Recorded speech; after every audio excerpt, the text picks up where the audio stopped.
拜见韩前辈。你叫我什么？韩前辈。这里没外人在，你叫我什么？姨父。亲姨父。哈哈，英宁真乖。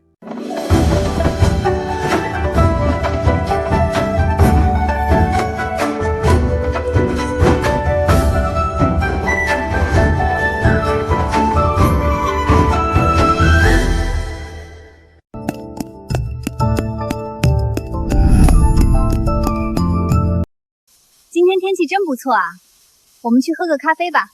好啊，我请客。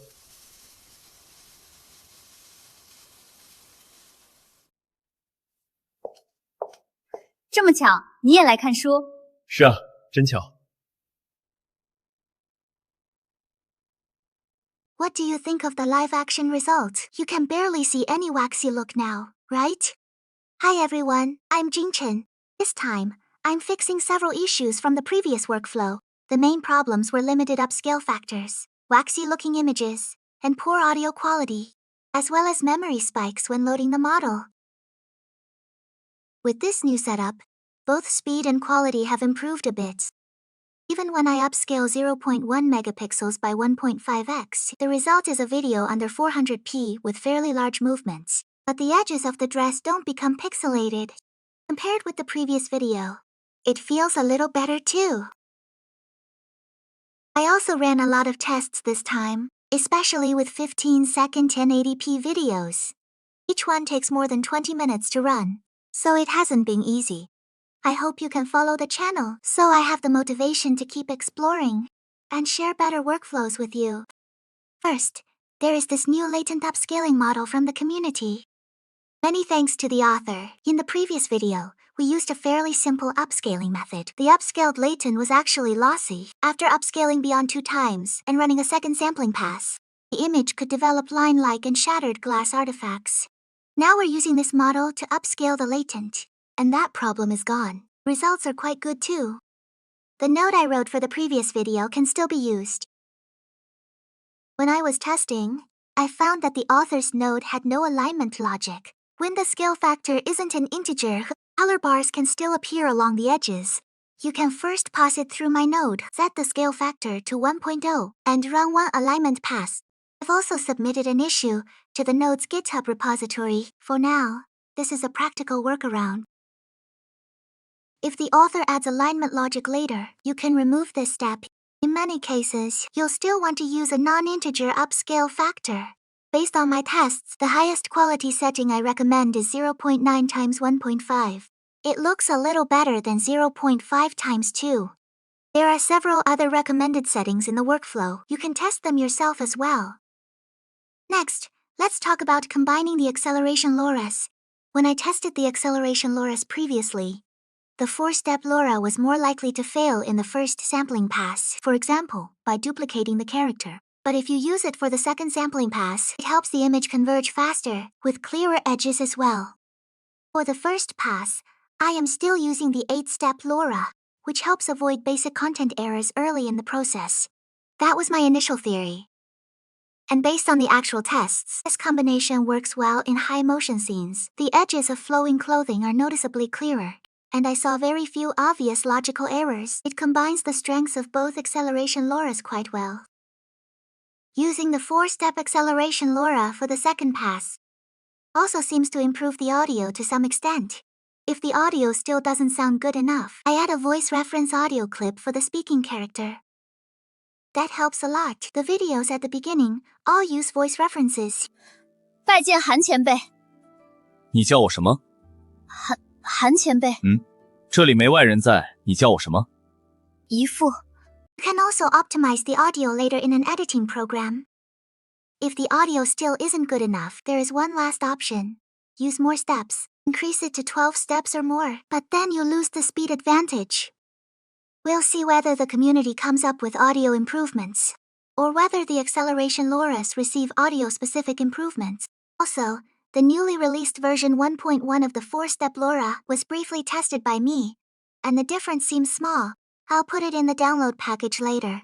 You can try it yourself. Some viewers previously mentioned the waxy look. Based on my tests, this issue seems to be related to both the ref model and the acceleration LoRa's. As for the model, we already talked about using a merged setup last time.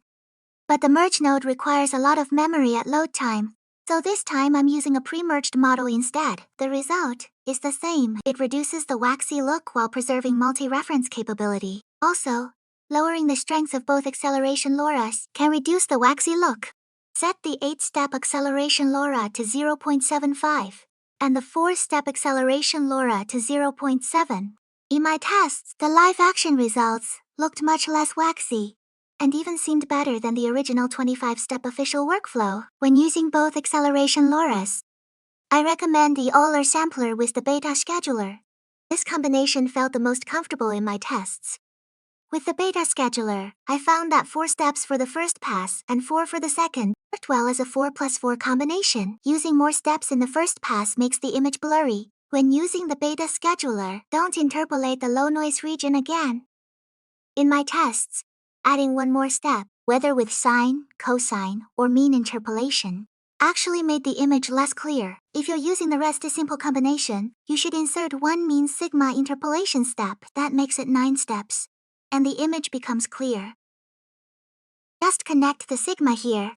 The beta 4+4 setup and the simple 4+5 setup are very close in comparison. The extra step in simple may give it a slight advantage in step count. I'll also put the test videos in the download package later. If you want to chase the best possible image quality, you can download them and compare the frames closely. I explained the specific principle in the previous video. The low noise region must have sigma values.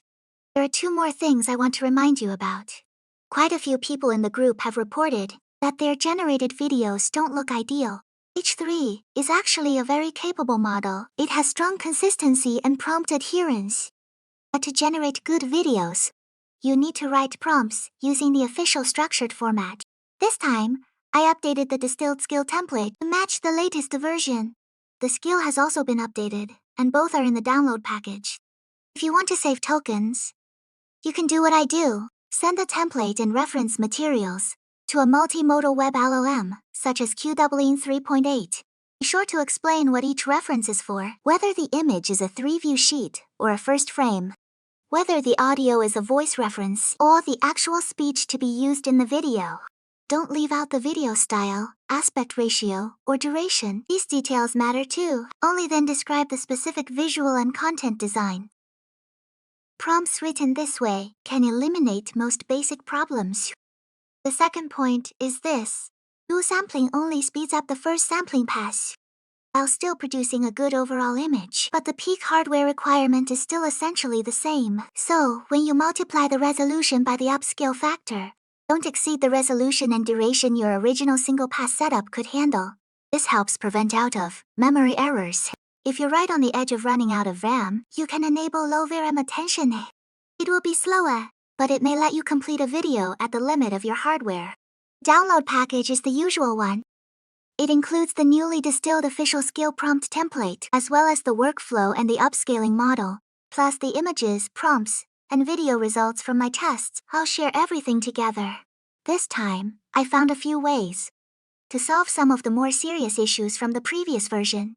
The open source community will keep pushing forward. I'll continue following more H3 related developments. If you found this helpful, please remember to like and follow. That gives me the motivation to keep testing. See you in the next video.